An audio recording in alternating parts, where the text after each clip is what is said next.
can't pour it in here every time. And the whole deal is you put it in there, you set a valve up on it, and you light it, pour some in here and you light it. When it gets lit, you turn it on, and then you let it, a tiny stream go in there, or a really, really small stream to the point it's like stream drip like that. But right now, we're punching, ooh, I hate that. That's dulling that damn thing. And it's got glass on it. That's probably gonna pop all off. That's not helping it any.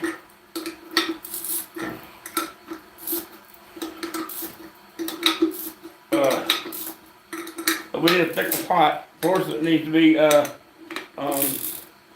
we'll have to get us a hole saw that cuts inch and a quarter.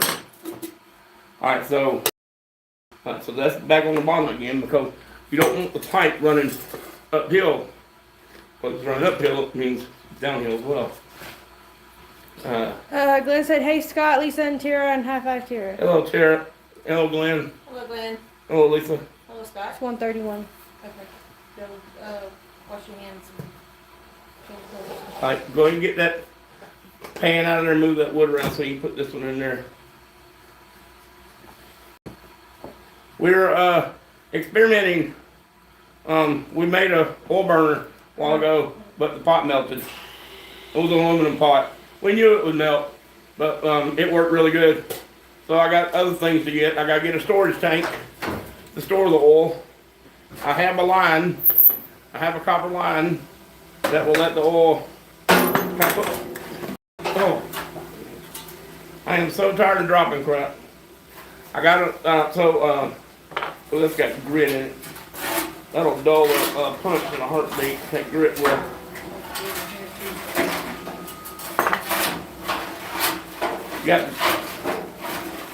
Why is it not working? It's not working. Oh, you're right at the door, that's why. Now hold on a minute, I gotta turn the overhead fan on.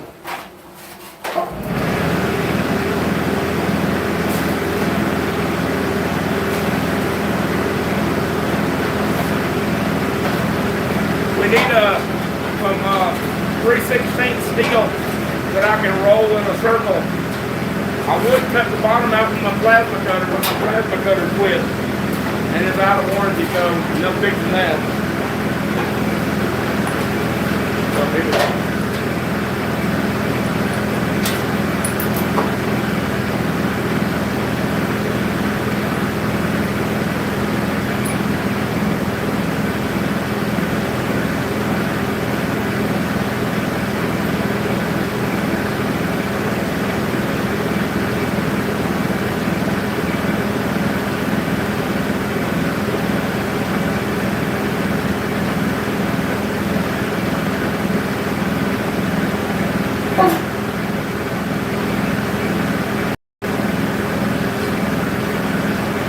Hey, don't set your pipe ain't got to go in it right now. If you can get it right in front of it, that'll work too.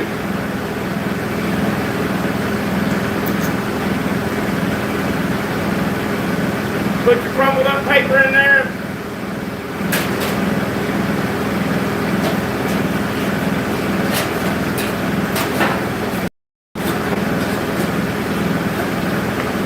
You can actually store it all.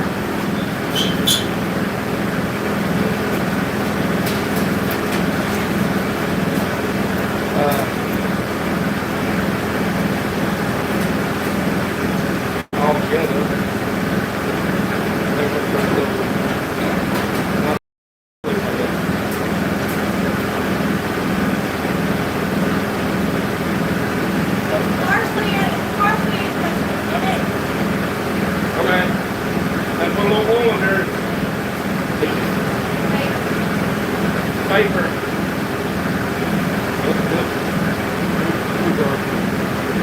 Come on up to it all. See oil running out of the hole, stop. You can't splash, but you have to deliberately pour it.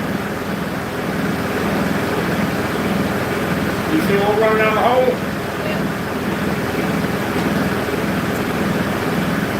Where's the paper?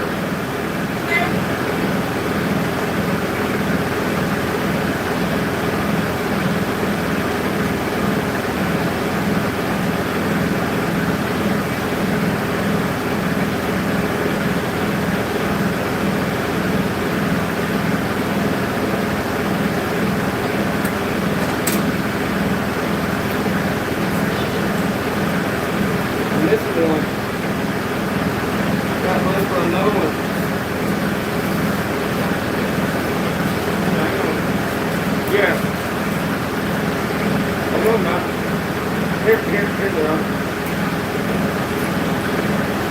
I think this is all of them. Yeah, you have to use this one to punch up for this one.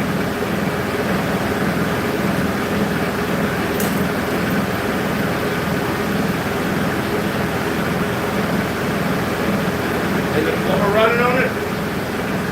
Is it blowing it like it was earlier? I just went out.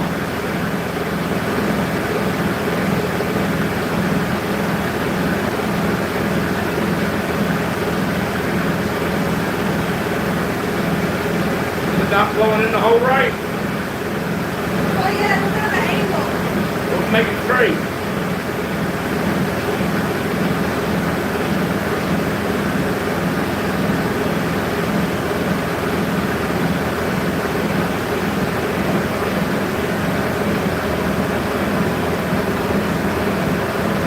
Get a picture of it. Oh no.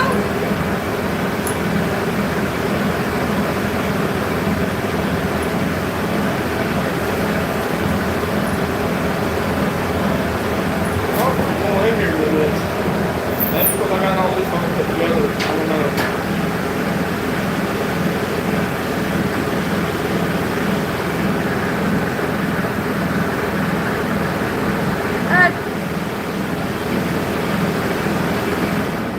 Glenn says, what type of oil are you using to burn? Use motor oil, question mark.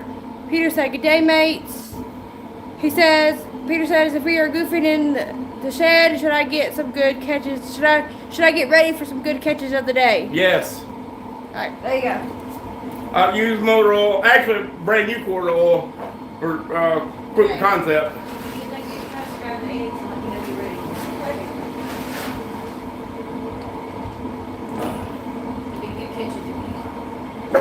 Oh, the doggy barked. Where are you barking at there, doggy? Let you barking at doggy. I love you, puppy. My puppy. My puppy. My puppy. My puppy. Yeah, baby. Oh, but it's okay. Oh yeah, she's burning. Wonder what the temp is. 700 degrees. Run outside real quick and see, make sure we're not blowing out big old cloud of black smoke. Yeah, 700.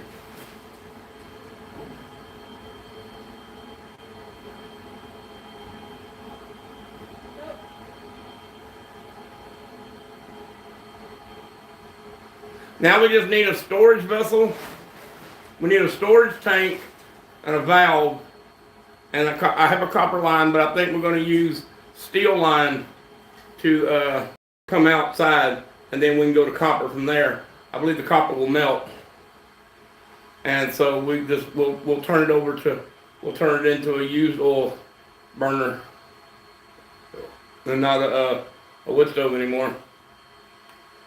But right now the firebox is 734 degrees.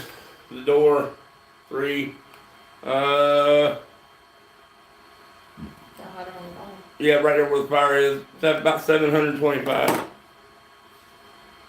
Go turn the air on, crack the door, and see if it's probably out of oil. Well, that fire was roaring pretty hard. It probably burned up all the oil.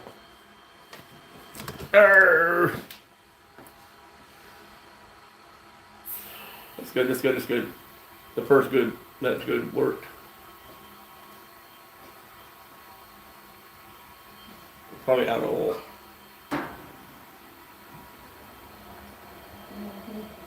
There's a pan. Yeah, the pin's still there. But the oil's gone. Alright, That's hot. is there any oil left? Don't you threw the quart in there? Yeah, just do the water. Yeah, so it'll have to drip. We don't need that roaring fire, so it'll drip, and you'll also turn the blower down. Turn the blower way down.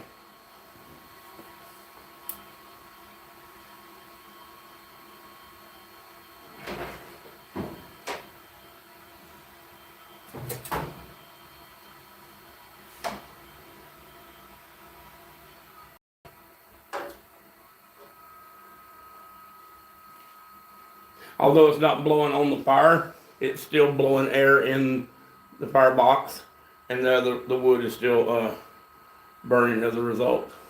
Glenn said, you know you should, Peter, about the good catches. Glenn said, I have a lot of used motor oil if you want me to bring it to you. Yes. And Anybody have a vessel? We need a tank to mount on the wall. Turn them around. Right there where the ladder is. Keep going. All the way around. Go up. Put it in the center. Right there. We want to mount a tank right there. About a 50-gallon something or other that we can, it needs to be something heavy duty. Can't be plastic. Has to be steel. And that we can fill it with oil. And then we'll have a steel line run down and run over to the heater. And that we can drip oil in there. you see it? What Peter said. Yes. So we're going to run steel line there. I have copper, so we'll go steel out of the heater, and then I'll put a compression fitting on it, and I'll go from pipe thread to compression, and then copper line it to the tank, only because I already have the copper. I have to do this on the low, and we're out of oil already, because I mean we had the blower wide open, and so it went through the oil like that, like nobody's business. And it's I'm thinking about putting some 1/4-inch holes or a 1/4-inch hole or something on the other side, so maybe the air can still, like you still have the wooden fire around it. Maybe, I don't know. But if we get this to work, we won't need the wooden fire. I will drill a hole somewhere else a little higher. I'll drill a little higher, and then I will use this hole for the oil injection, so we don't have a wasted hole. So I'll just move the blower around. Glenn said you can still burn wood in it until you get it set up, right? Yes, we've been here. We've been splitting your wood. Oh, excuse me, and putting it in there. So I have a hole that's too low. I put it down low so the pipe would blow on the fire at the bottom. So what I'm gonna do is move it around and pull the hole up a little bit, because you want about I'm gonna guess and say about a 1/2 inch to 1 inch in the bottom to burn, and then so we'll have to move that pipe up, and so I want the pipe running downhill, both of them, so that oil doesn't, like oil just ran out of our fan because she overfilled the pot, and so we'll have it just enough oil. I think the trick is going to be just enough air to keep it from burning black, to keep it from running rich, and no more than that. Because if you do, you don't want an inferno. The trick is not to burn up the oil. The trick is to heat up the space. So if you burn up the oil, get it so hot you have to turn the fans on. They want to know if you still need some, or want some bricks. I don't know what it says. No, we don't need the bricks now. I'll be back. Right. Where you going? Well, here, get them, Terry. They can go too. I'll go.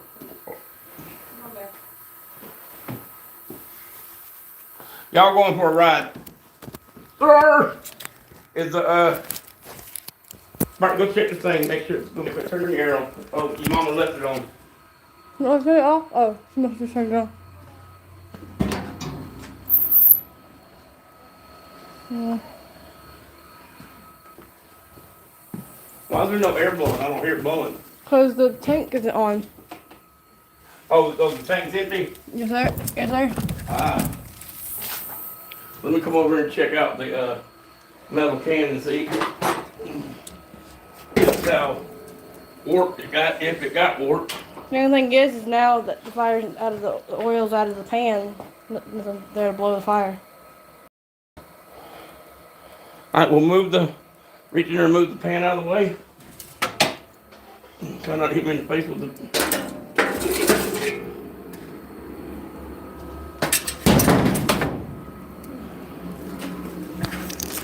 Yeah, the panel worked just fine. We got to get the pipe up a little higher. Yes, sir. So we just need a, yeah, I see exactly how to do it. I'll need to buy one, I can make one. You move my bag, Mom?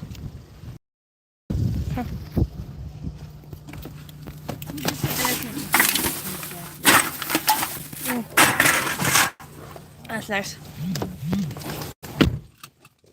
Right there, move down. Get it back, baby. I'd like to come up with a pump and a nozzle to spray it in there as a mist. Sure, sit down. Yeah, but it went through that quart of oil. Quick burn, hurry. Ooh, let's get. Oh, Jesus, you knocked them all to crap. I had them sitting there and you just. Oh. I'll set them.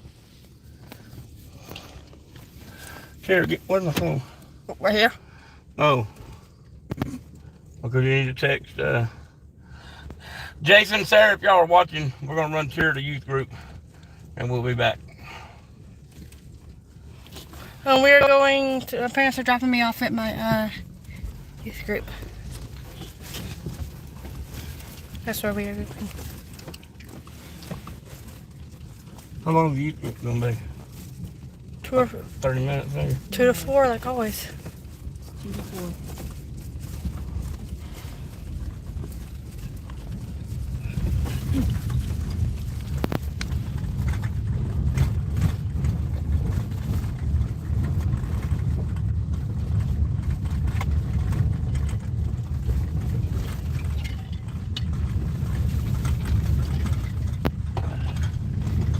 I looked around for my teeth.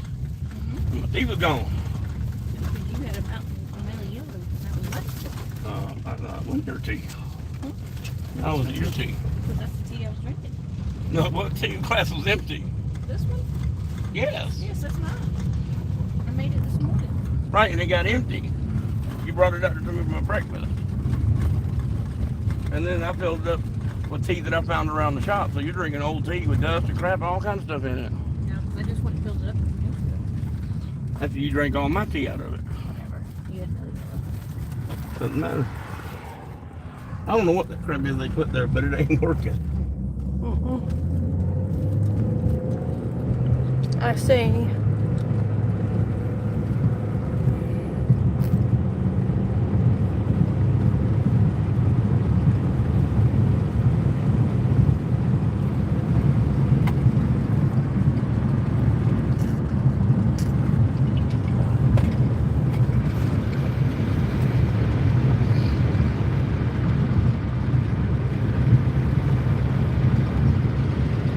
Hello, Father. Howdy.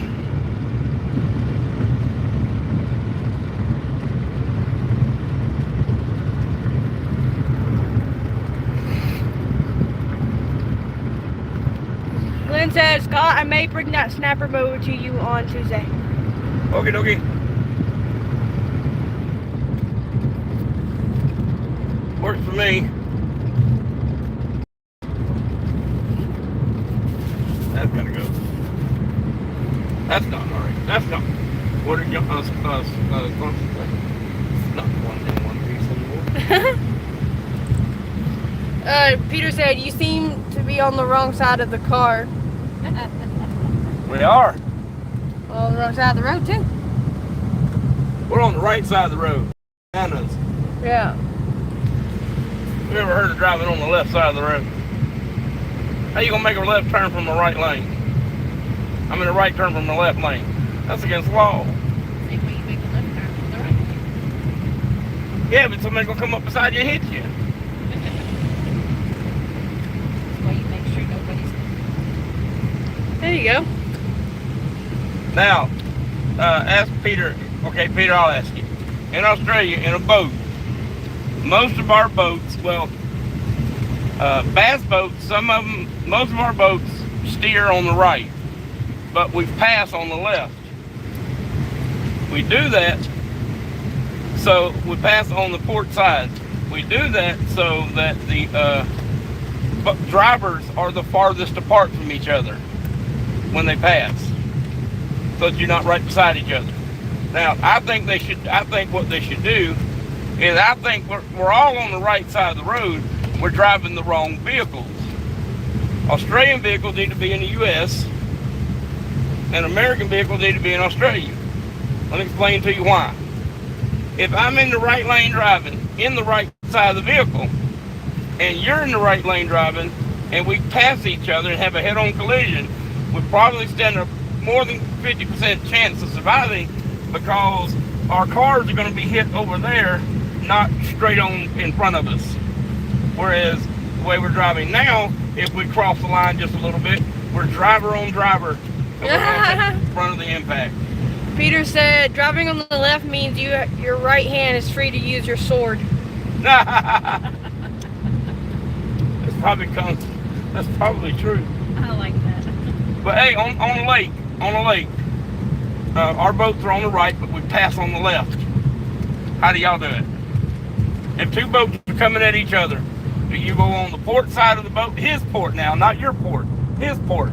Do you go on his port side of the boat, or do you go on the starboard side of the boat? Peter said, so don't have a crash. Simple. And he said same way, I think. Port, Yeah. But why they got it figured out in boats, but they don't have it figured out in cars? That's when I first started driving a boat, got my own boat license and all that stuff, that's what I was told. That's why you pass on the port side. Because if a boat rides up over another boat, you stand a good chance that you won't drive over the driver. Why can't you do that in cars? Because it's not that simple, apparently. Well, it is that simple. And they can change. Oh, they got a tractor over there. They can change, because we watched the Grand Tour, and it used to be Jeremy Clarkson, James May, and Richard Hammond. Monkeys. The Monkeys. We still watch them. But, they were in a country where the dictator in this country decided that everybody was driving on the wrong side of the road. So, and I think there was an embargo on imports, so you couldn't import anything. So they switched over. Okay, get this shit now. They switched over all the buses, well, all the vehicles now. Right-hand drive vehicles drive on the right-hand side of the road, but all of the exit doors on the buses are now exit out into the street as opposed to the curb. So you get out in the street in traffic and have to walk around the bus. There is no door on the side of the bus. That's crazy. So that's sort of back-asswards.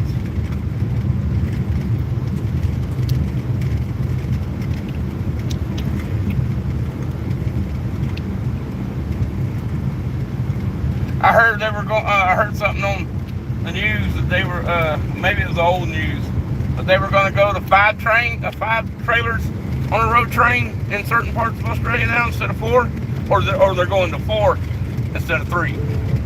I heard they were adding another trailer, but only around the mines and not in the cities, obviously, because even in the cities they had to break road trains down and haul them in 1 or 2 trailers at a time, and then go back and get it.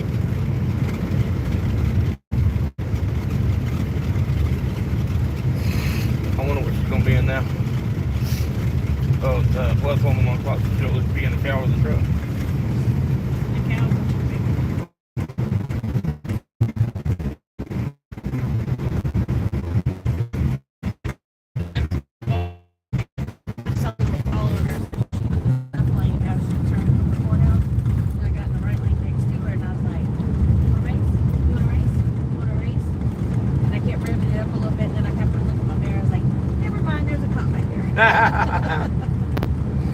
Don't need another, tickets. You're going to get rid of that CL, you're going to drive with it. That's why your ticket's $200-something. It's going to be tight for the next couple of checks. The amp, the amp, your ticket to paying all these people who got to start paying back. So that means when Mama says no buying things. Also means that you can't do any extracurricular activities as well. Anything that costs money. Going places costs money. Even when you don't ride on the list, it costs money. He says, I've seen a 6-dog road train, but yes, they are approving up to 5 now on public highways. I don't understand this. Now, are y'all's prime movers heavier than our prime movers? We have trucks over here that have 600 and 700 horsepower. Some of them are even turned up to 800 horsepower. Gobs and gobs of torque too. We have the triple screw trucks. We have twin screw trucks. We even have single screw trucks. My thing is, how in the hell does the first trailer put enough weight to get enough traction? Because I've seen when your asphalt gets too damn hot and it starts bleeding, I've seen the truck spin going uphill on asphalt roads. I'm just curious how they're gonna. Now I understand the brakes. Every trailer has its own brakes, so if you can pull it, then you can still stop it. But it just seems kind of weird that it's amazing that the prime mover has enough traction to even start off with 5 trailers.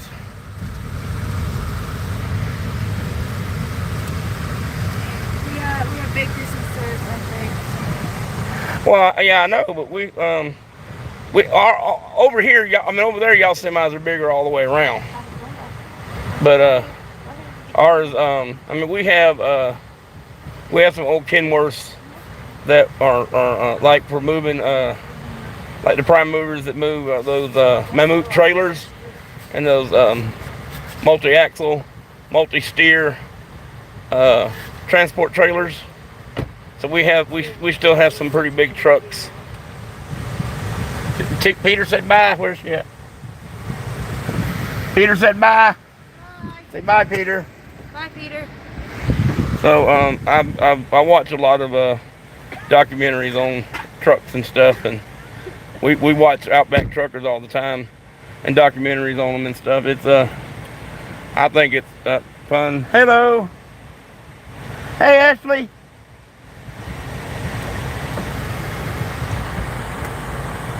How are you? How are you? Are you still looking for firewood? He is. So in my backyard, You have a backyard? not mine, the roommate I'm living, we've got logs that need to be cut and trees. I don't have a saw. Okay. Oh. I mean, if you could get somebody to cut them up to truck length, Yeah. we might come over and drag them and throw them in the back of the truck, and then I'll worry about cutting them when I get them home later. But yeah, so No, they can fit in the back of a truck. They can fit in the back of here. It's getting someone to pick them up. I can't pick them up. oh well, I They're can't. heavy. But I can bring my truck over if you can arrange somebody to pick them up. Actually, can we drive the truck with the front tires? Yeah, I don't know. There's I messed my truck up. My truck has it doesn't have any adjustment on the front end. It's all set at the factory except for, you know what toe in is? Mm-hmm. Okay, except for the toe in. Well, the thing of it is because my steering has slop in it. Yeah. You have to set the steering wheel. You have to drive it and then move the wheel a little bit, drive it, move the wheel a little bit. But you have to put it on the jig because although you're supposed to be able to take one and go like this, one forward, one backwards, and keep wheels the same. Evidently, I've gotten one out of whack, so now my wheels are either out or in, and like from 2/3 across, my front wheels are bald now, and I got cord showing. So Okay. Well, if you had a change, I have air. You can see the air swirling in my tires. That's not good. No, it's been 5 or 6. We've had those tires for 5 or 6 years, and they've been running perfect. And I've adjusted the steering before, and they still run perfect. But this time, I got it out of whack, and they're towed in enough that they're just chowdering the rubber bigger and all get out. Yeah. Did Pastor Glenn pass along a message to you? Yes. Okay. It's awesome. Thank you. I'm glad she's helping you. See ya. But I'm glad y'all are helping her too. So whatever y'all are doing, keep doing it, please. Will do. We're going to do a lot more diving this year into them developing their own relationship with Christ. So. Well, Tara, I think Tara loves the one-on-one, she's not too happy about Pastor Glenn retiring in 3 years or 4 years, whatever it is. 3 years. Yeah. So well, I think we're not going to allow him to do that. Well, good luck with that one. Well, we'll just lock the doors and we'll put little holes in the poo through there. And Well, he made a promise to his wife when he retires that they can finally go live where she wants to live. So. well, we'll just have to Just follow him. wait. We're live. You're not being video, but yeah. We can't really say that because people can hold it against us. We can't deal with Kathy, so we can't. Yeah, poor Kathy can't hurt her. So, well. I'm just messing with you. Well, y'all. Who's coming in? Do you know? Is it too early to know? It's too early to know. I don't know. That they do know that when they come in, they're coming into our house. It's done our way, not their way, right? I don't know about that either. Was in a Baptist church. See, Baptist church. My aunt goes to a church in Riverdale, and when the preacher came in, he just came in and just totally changed everything, and the congregation and all the deacons and all that jumped up and said, "Excuse me, you're the new guy, not us. You'll do it this way, or you can move on down the highway." So, well, I don't know. It's too early to tell when he may push it another year. You never know. Are you staying?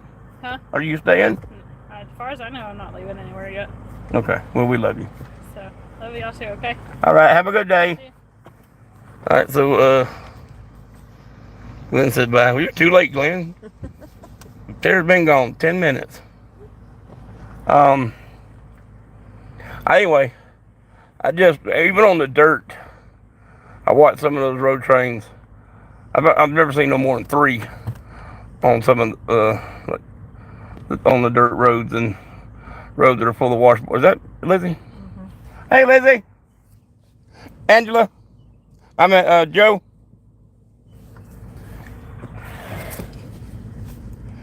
All right, Bear. Oh, she gets a window now. So now we're going back home, y'all. That was our church. That was Miss Ashley, the youth group leader, preacher leader, whatever. Anyway, yeah, I just find it amazing that they have enough traction. I guess if you gear them down low enough, they can start off really slow and build up speed slow.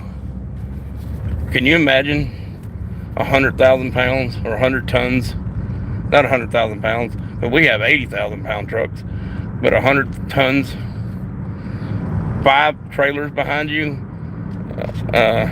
I know some of them will be oil, crude, whatever. I don't know what the rest of them will be. But can you imagine maybe 5 trailers behind you? And that's why they say, that's why that one guy was telling his wife when a kangaroo started, when a rooster started coming across the road, he's like, just keep it straight, stay on the pedal, just keep it down, keep the hammer down and go. Because you're not going to stop. Number one, you're not going to stop 5 trains or 5 trailers behind you on a dime, and you wind up rolling throughout the desert. Mm-hmm. Angela told us that that's true. Yeah, that was Ashley, not Angela. The second person was Ashley. Angela.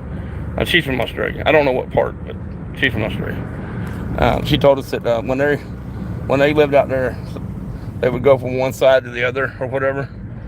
Then when it says last stop for gas for the next 1,000 kilometers or something, I don't care if you got money or not, you better pull in and find some way to get some gas.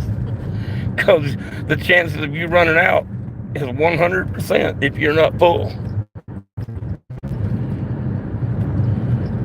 But I've seen some of those trucks that have, I don't know how many gallons they hold. I don't even know how many liters they hold. But I do know that most of our trucks, our day trucks, have 2 tanks, but they run off of 1. They might fill up both, but they run off of 1. And then, but our over-the-road trucks have 2 tanks, but some of their trucks have 4 tanks. I want to say 250 or 100. I don't know. I have no clue. I'm just trying to guess at the size of a propane tank. Maybe 150 gallons, 200 gallons, and then 2 smaller ones behind it. And then even some trucks even have ones behind that. And I've seen them carry 300-gallon containers on the trailers.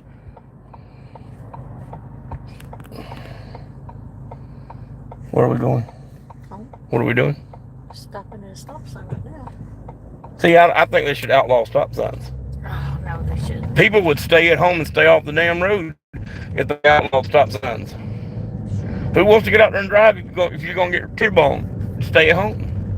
And the more people that get scared to drive, stay at home, the less people I have to deal with. Now we're on the highway that leads from the church to the house. And I probably shouldn't be filming the way to our house. But, what is it? Well, Glenn already knows where we live. Okay, what is it? F-O-A-F? No. F-A-F-O. F-A-F-O? Yeah. Peter, do you know what F-A-F-O means?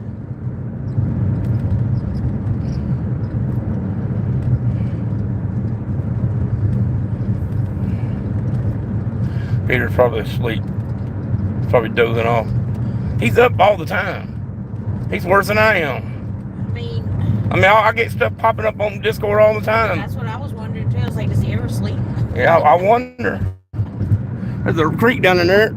Oh. Really sorry. Well, it was. It's down there somewhere.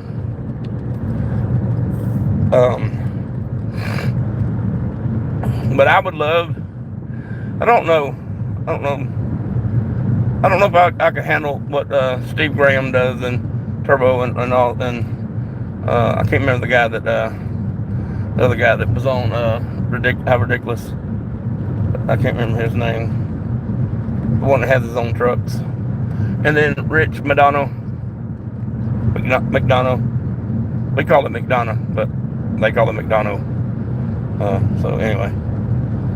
But I don't know if I can handle some of the stuff they do, but I think it would be just kind of neat. I would want a truck. I guess the more you put in the truck, the more it costs to keep it running. I mean, the more like amenities. But I would probably, if an American moved over there and started doing outback trucking, probably they would have a walk-in sleeper with a shower and a crapper. And I think I could deal with that. I've seen a lot of guys have water tanks on their trailers and they just shower standing right beside the truck. What I would call the jailhouse shower, pits cracked and ass. But I could just see us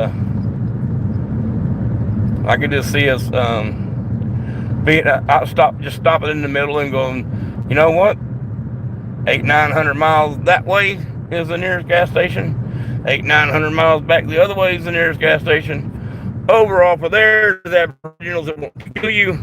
Over there, off of there is marshland or wild animals or whatever. Yeah, I can just be like, okay, time for me to go back to Georgia.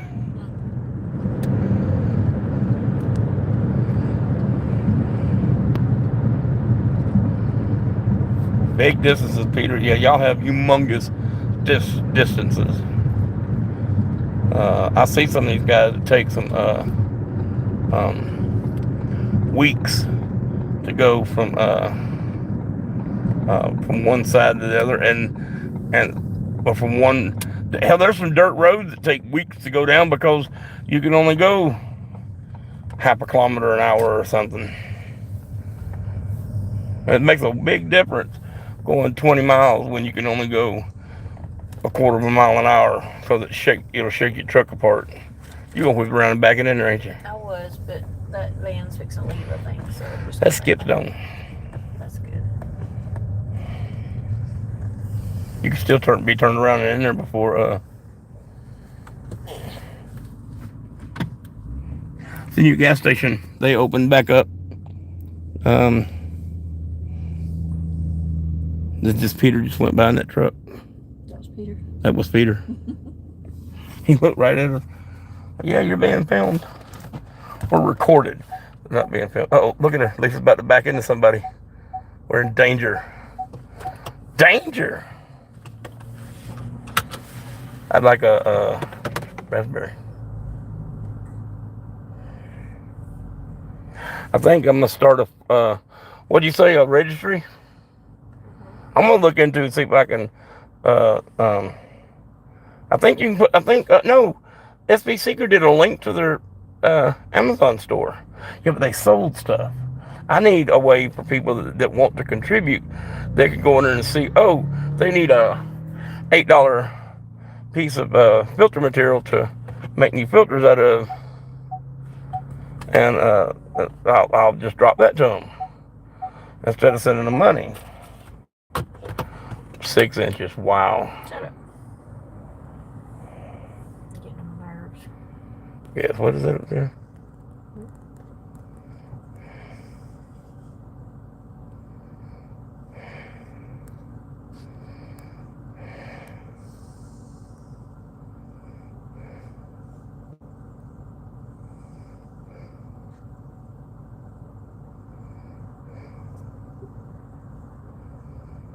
Oh, I didn't even know.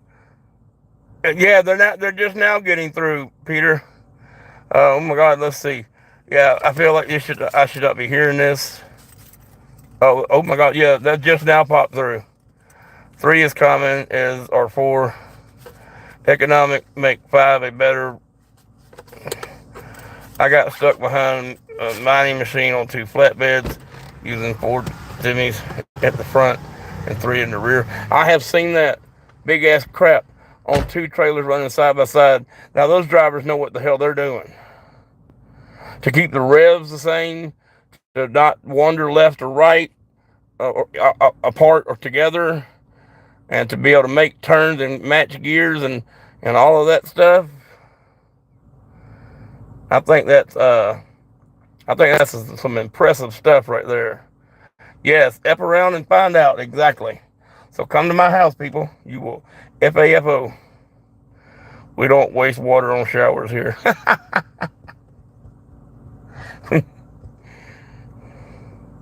Your chats are getting through now. Yeah, that is some serious internet lag.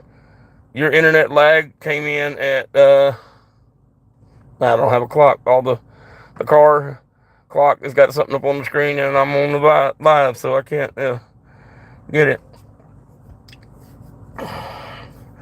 But I have I fixed a trailer, or I didn't do it. My dad did it. There was a tractor trailer that tried to come off of a narrow. He got lost right down the street from our house, and he tried to make a right turn off of a little single lane road onto a 2-lane road, but the embankment from the curb rose. It went up on both roads. It went up about 4 or 5 feet from about 4 feet from the road. So when he turned, he had no room to swing over. He should have went left and went down the road on the big industrial park and turned around, but he didn't. So he turned right, and he high-sided the trailer on the right, and it lifted the right set of duals on his drive axle, lifted them in the air. So when he put his locks in front to back, all it did was just spin both sets of duals on the right, because the trailer had leaned over and picked the truck up, and the truck wouldn't move. And the guy's like, "Oh, I got to call a wrecker out here," and he's got traffic blocked up. It's like 5 o'clock in the evening. People are wanting to go home. He's got 3 roads blocked off. Couldn't nobody get anywhere. And so my dad walked down there with a 1/2-inch tow chain, wrapped it around the rear dual about twice, and then went up and hooked it onto the frame. And the driver was like, "Well, how's that going to help?" He said, "Just do it." Well, also he could have set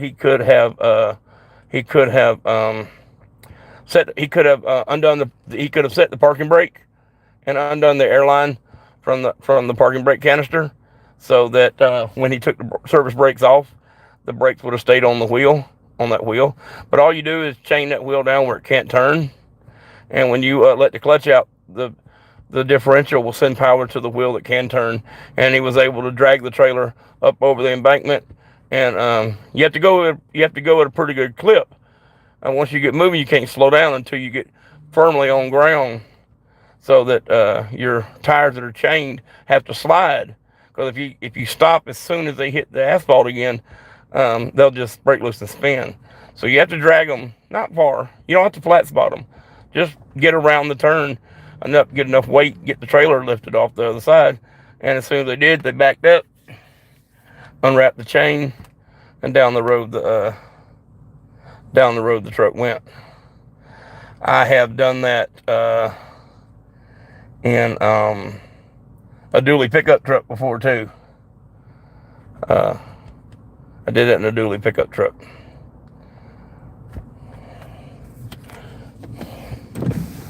Yes, dear? They didn't have blackberries, so I got you some strawberries and cream. Strawberries and creams. And will you put that over there for me? I will.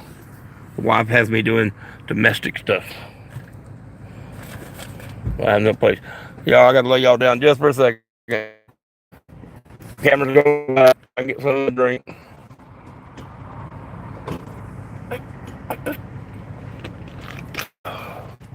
Whew. All right, now we're back. Whoops. But I got a truck stuck. I got my pickup truck stuck off road in a construction site about a couple of hours before they were to show up for work.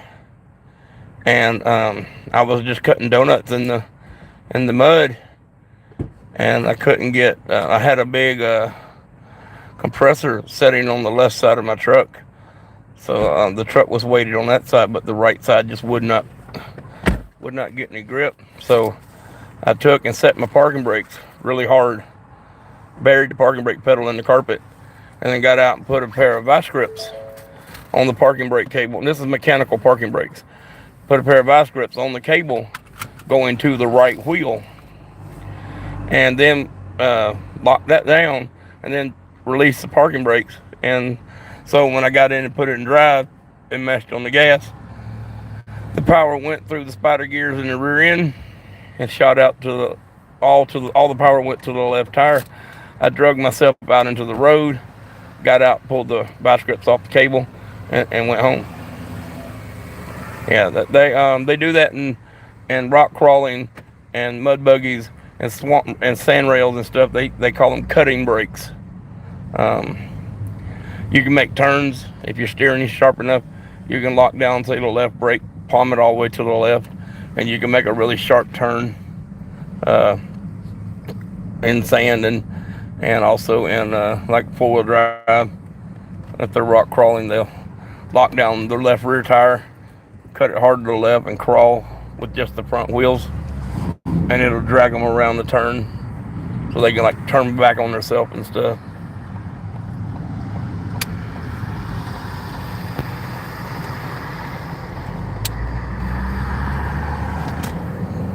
Well, we don't, I don't drive,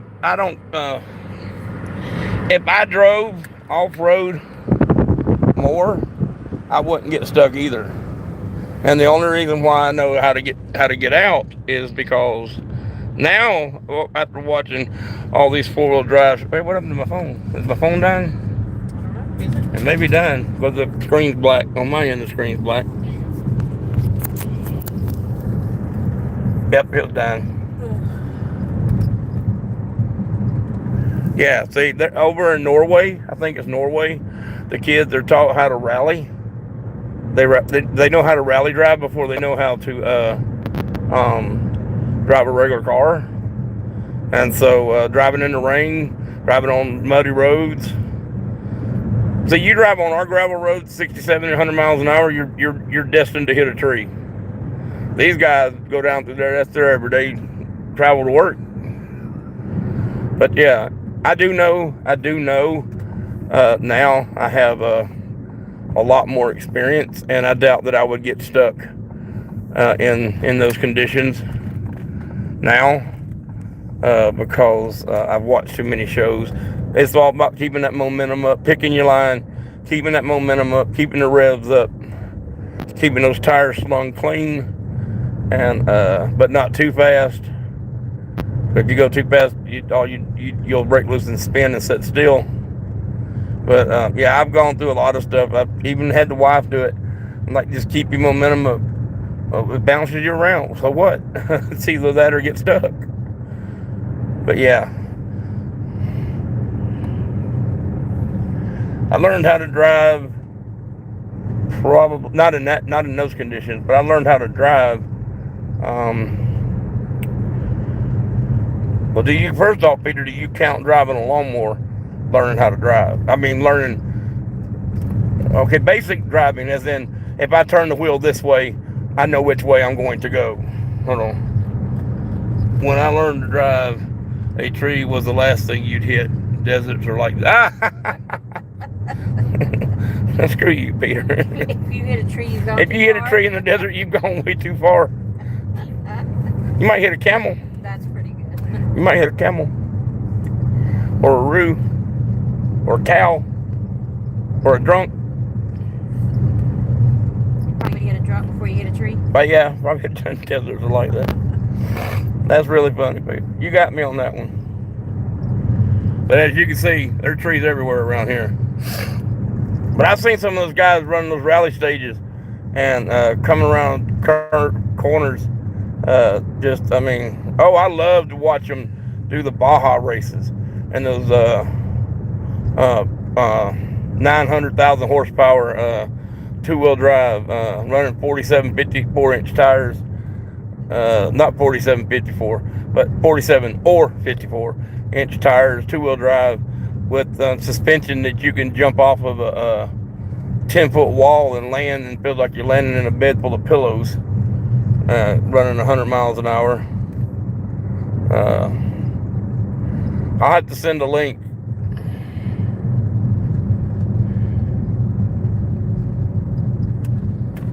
I learned how to drive. What is that? No more dishwashers. Oh, I saw it the other day. No more dishwashers. I learned how to drive a 1973. Punch back and overturn. A 1973 D200. That's Dodge. Well, at the time was Dodge's 5/8 ton. They called it, but it was an 8-lug truck, and it would carry maxed out with helper springs. It would carry It had a 1-ton axle. It had a Dana 60 axle under, but this was a slant 6, what they call the leaning tower of power, 225 slant 6 with a the last transmission that we put in it was a Borg Warner T18 4-speed rock crusher, and with a granny gear, and it had 14 gears in it, and but yeah, it was 6-cylinder. I love that truck. If I hooked that truck to a tree, and you better believe that tree was moving. If it didn't move, it was because something more powerful. Yes. Did you eat that? I've never had pistachios. I tried. Grab another one just in case we like it. I don't even know where that one went. That one disappeared. Move over so I can see. Same thing. I know I want to see the same thing. Ooh, jalapenos. No, Taco shells? no. It's those blue corn tortillas. Sarah might like those. And the cranberry sauce. I got that. Okay. But yeah, it was a Dodge Slant 6 3/4 ton truck. The D200. Today that would be a 2500 in a Chevrolet or a Dodge or Ford. But yeah, I've heard of Holden before. Slant 6 Hemi was in the old Valiant my grandfather used to drive without supervision. I was allowed to drive my daddy's truck in the yard, on construction sites. I could go move it, pull it up, pull it out, move it, stuff like that. I pulled up trees before with it, pulled up bushes. I pulled other cars up hills that couldn't get. We worked on a construction site where we were about 50 feet below the road. You go in the driveway and you're literally, if the driveway was wet, you'd stand a really good chance to slide into the bottom. And we had to pull the mason. We had to pull the brick guys, not brick, concrete guy's truck. He had a load of sand in the back of the truck, and he couldn't get up it was an automatic, and he couldn't get up the hill. It would just go up the hill and just stall out against the converter. The truck didn't have enough ass to, well, it did really good. It just didn't have enough to get up the hill. It was geared too high. I think he had like a 355 gear in the back. And for that truck and that much weight and doing it all the time, get down, Bear. He should have had a 411 or 456 gear in the back. But we had 411s. Even though it was slant six, we still had the 7-to-1. No, yeah, 7-to-1 first gear. And 410 rear end, the Dana 60 rear end. And so we throwed a bunch of blocks in the back of the truck because we were spinning. We throwed a bunch of blocks in the back of the truck, and we started out together, and we buried it to the floor, and I think my dad stuck his hand out the window and said, "Okay, when I hit it to the floor, mash yours to the floor too." And we were able to get them up the hill. Now, granted, it was a struggle because you talk about the truck and the ton of sand in the back of it, and blocks and mason's tools and wheelbarrows and mud troughs and all of that. He probably weighed 10, 11,000 pounds behind us, and it had to be a run and go. We had no near the amount of power to a standing start, so we kind of just let the clutch out and started rolling. And when the chain hit, I buried it in the floor, and at the same time the guy did too, and up the driveway we went all the way to the top. And I told him, I said, don't let up. If you smack into me, don't let up until you're up on the road.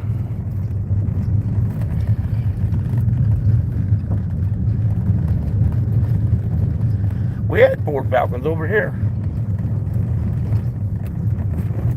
I had let's see, I'd have to look at a picture of a Falcon. I know we had Falcons over here, but my grandmother had a Ford Galaxy. Not the Ford Galaxy 500, just the Ford Galaxy. Well, she either had the Ford 500, or, no, she had a Ford Galaxy, but it wasn't the 500. It didn't have factory air, or did it? There's two cars. There's a Ford Galaxy 500 and a Ford Galaxy that I know of. I don't remember what else they looked like or what they would have been badged as over in other countries. Sorry, y'all. I'm trying to hold it still.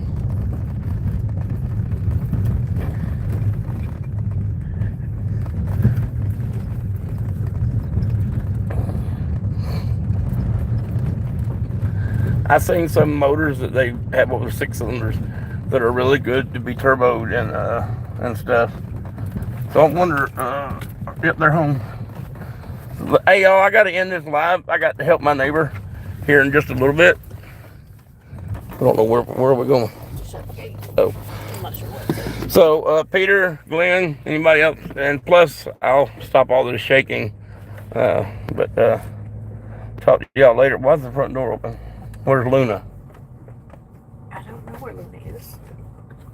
What's his name's in there? Oh, okay. All right, so She's right there. You want me to put her? yeah, I see her.